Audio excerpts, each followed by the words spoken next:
strike rate above 140.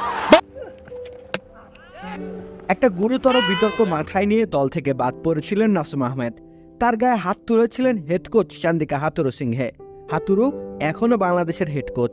এমন পরিস্থিতিতে আবারও জাতীয় দলের ক্যাম্পে নাসুমকে দেখতে পাওয়া যাচ্ছে, তা যেন নতুন মোড়কে পুরনো প্রশ্নকে সামনে আনছে। তবে সে প্রশ্নের উত্তর খোঁজাটা এখন বড্ড অমূলক, বরং অন্য এক প্রশ্নের উত্তর অনুসন্ধান করা যেতে পারে।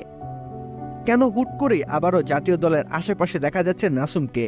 যদিও হাই পারফরমেন্স ইউনিটের সাথে অনুশীলন করতে দেখা যাচ্ছে তাকে। সামনে ভারতের বিপক্ষে টি-20 সিরিজ রয়েছে, সেই স্কোয়াডে হয়তো দেখা যেতে পারে নাসুমকে। যদিও নাসুম আহমেদ সাম্প্রতিক সময়ে নিজেকে প্রমাণের খুব একটা সুযোগ পাননি। 2023 ওয়ানডে বিশ্বকাপের পর এক প্রকার নির্বাসনে চলে গিয়েছিলেন তিনি। তবে নাসুমের পক্ষে কথা বলছে সংক্ষিপ্ত সংস্করণে তার পরিসংখ্যান। উইকেট শিকারী বোলার হিসেবে বেশ প্রসিদ্ধ নাসুম আহমেদ। টি-20 ফরম্যাটে যথেষ্ট সময় আদায় করেছেন তিনি। বাঁহাতি স্পিনার 35টি টি-20 ম্যাচ খেলেছেন, এর মধ্যে 34টি ইনিংসে হাত ঘুরিয়েছেন নাসুম। এই সময়ে তার নামের পাশে যুক্ত হয়েছে 34টি উইকেট।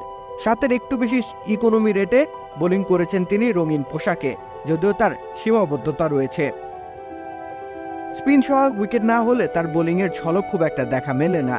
এই কথার সত্যতা পাওয়া যায় নাসুমের পরিসংখ্যানে।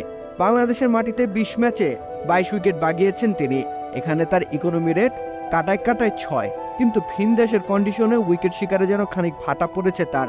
লাইন লেন্থেরও হয় বেহাল দশা। তাতে করে অতিরিক্ত রান হজম করতে হয় তাকে। যেহেতু ভারতের মাটি স্পিন সহায়ক হয়ে থাকে, সেহেতু তাকে অন্তর্ভুক্ত করাটা যুক্তিসঙ্গত। তাছাড়া সাকিব আল হাসানের পাশাপাশি দলে আরও একজন বাঁহাতি স্পিনার প্রয়োজন হতে পারে বাংলাদেশের।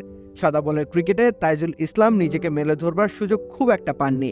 বাকিরা এখনও পরীক্ষিত নন। সেদিক বিবেচনায় নাসুম আদর্শ বিকল্প। ঠিক সে কারণেই জাতীয় দলের আশেপাশে আবারও দেখা যাচ্ছে তাকে। তবে ভারতগামী টি-20 দলে তার অন্তর্ভুক্তি নিশ্চিত নয়। যেহেতু পূর্বে এক অপ্রীতিকর অভিজ্ঞতা রয়েছে নাসুমের, সেহেতু তিনি নিজে বাংলাদেশের ড্রেসিং রুমে স্বাচ্ছন্দ্য বোধ করবেন কিনা সে প্রশ্ন থেকেই যায়। রাকিব হোসেন রুম্মান, খেলা ৭১।